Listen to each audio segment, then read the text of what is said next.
the need for space is one of the most important topics when it comes to the relationship between an anxious and an avoidant attachment style. And my partner Maya and I, we had a conversation this morning which was uncovering quite a lot of how we can approach this in the future, which is what we want to share with you guys in this video. And before we're going to do that, just a reminder, we are both coaches and therapists working with people individually. Our links are down in this description.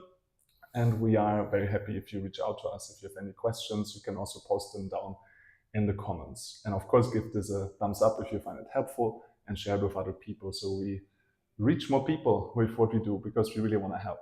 So, Maya, we had a situation in the morning where we were talking about my need for space. And would you like to share first? I'm more on the avoidance side here. What came up for you when I was communicating that? Well, the most fascinating thing for me was realizing that it's like I have to just trust you and your experience and your communication of your needs, because what I feel like I would need in a time of being triggered, I'm losing my voice a little bit. I feel like what I would need is more closeness, where what you're communicating you need is more spaciousness. And then that actually helps you to feel closer to yourself and to me. Whereas if there's too much closeness, then you can't feel close to anybody. Yeah. And it's so different from my experience that it just was kind of mind-blowing of like, okay, like I believe you, but I can't even comprehend that really. Like I can't understand it in my body. So I'm just gonna translate that a little bit for the men who are watching, who might be more on the avoidance side. So what you guys can probably relate to is this feeling of like you have the deep love to a woman, but then there is some moments where you feel like, I just need my space. And you might communicate it just like that. Yeah, I just need my space for myself. So what happens in my brain is, okay, I want to center myself. I want to fully come back into feeling my body, feeling my needs, and experiencing freedom, that I can just be myself. And what happens for you, if I understand that correctly, is that you perceive a pulling away. And also that the spaciousness, then there's the possibility that you will just like close, that you'll go away and then you'll just keep on going and like you won't come back. Yeah. So for the ladies watching, something that I read a while ago in a book is that men are like rubber bands, especially avoidant men, obviously. So the more you let them go, the easier they come back to you. And I can totally confirm that also from other relationships where women were not as conscious as you are, able to navigate this and speaking up for the needs directly. So yeah, this whole polarity game of like, we all want both, right? We want freedom and we want closeness. Like only being single is not really satisfying, and being quote unquote too close can be frightening, especially for someone who has enmeshment trauma like I have it from my childhood. Or on the anxious side, you also lose yourself because you get totally enmeshed, and so you lose who you are. Yeah. Right. And actually, as it happens, I wrote an ebook on the matter. You can also find it down in the description. How you can keep your center, like how you can shift your mindset to see that it's possible to keep your center and personal freedom within a committed relationship, which is what we are practicing right now. And we have also a special situation living in the same hotel room right now, where there's a very close proximity and no way to hide, which is really challenging for me, because it brings up my deepest fears of inadequacy and not being good enough, not being lovable, somewhere deep down.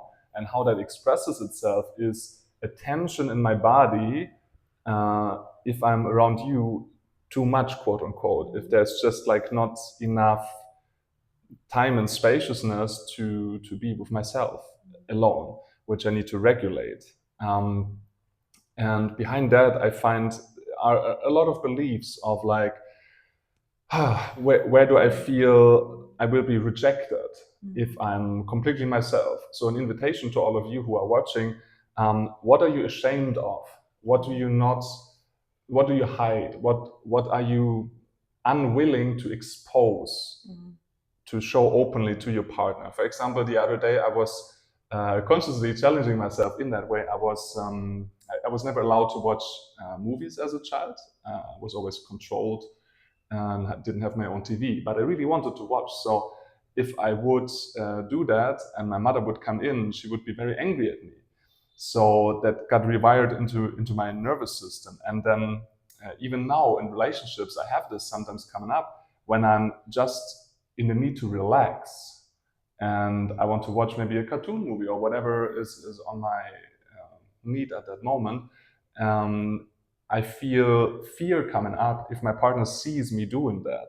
So I was laying on the bed in the room and watching something, and I heard Maya coming in, and I was aware of the projection, but I needed that situation to bring up the trauma that was behind it, and that was super powerful because I know that you accept me and love me just the way I am. So what we're practicing with each other as healing partners is really bringing up these experiences and holding them with love from the other side. Like the deepest shame and the deepest fears, let's bring them up and consciously project it on the other person, I would call it. So.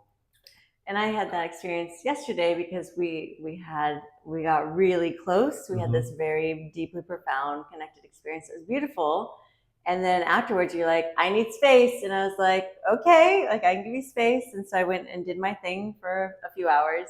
And and then afterwards, when you came out, you're like, okay, I'm gonna go for a walk. And I was like, okay, can I get some reassurance that like you're not completely shutting down, you're not pulling away? And you're like, no, like I'm just taking space and I love you. And that was, thank you for giving me space. And now I feel more connected.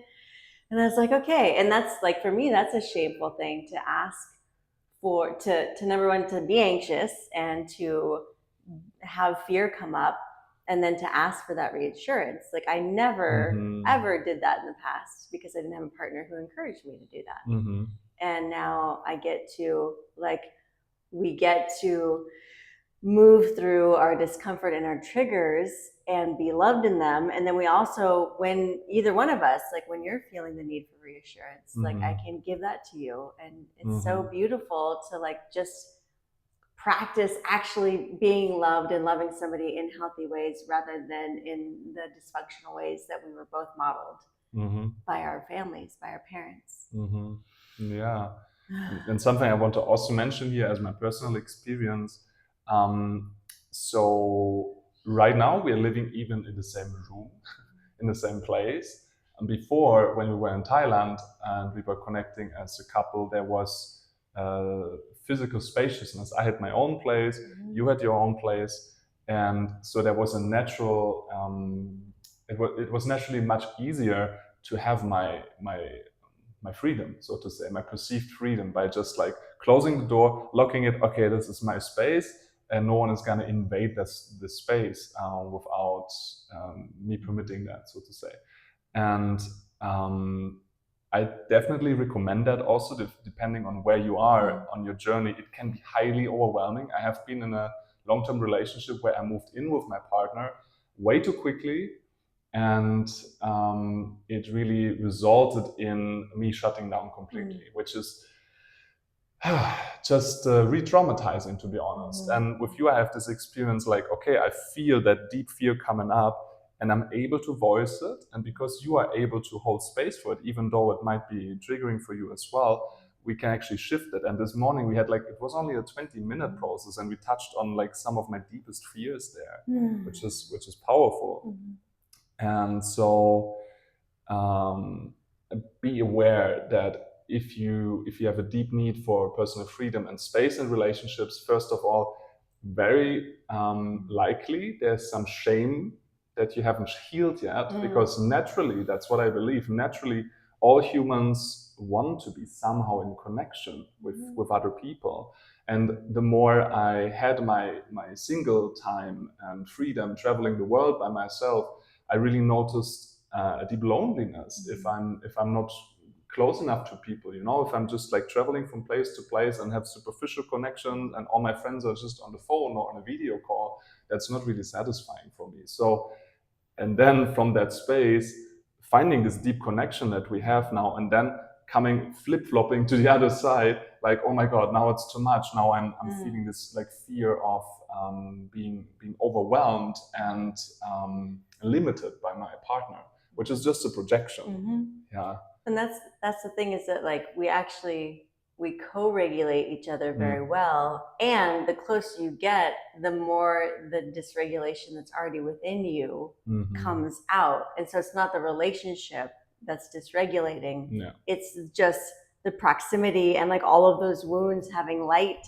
and pressure shined on them is very intense. But then what we're able to do is to co-regulate like through those fears, and then that's the healing process, which is very uncomfortable. So it's really an individual process, like how much pressure is actually beneficial to grow and what is too much so that you shut down. So that is really something to be aware of. And once again, we are very much happy to help you going through that process of expansion, so that you can have happy, healthy relationships that actually feel like home, and where you have your personal freedom and a deep connection, where you don't have to choose between one and another. We could keep talking about this, but I think this is great for today. Anything you want to add? No, that was perfect. Awesome. Thank you so much. Give it a thumbs up if you haven't already. Subscribe to the channel so you don't miss another video, and type all of your questions and all of your ideas that came up, and maybe something you can relate to down in the comments, so we can engage with that, and also maybe make a video about something that you are interested in. Thank you so much, and see you in the next one. Bye.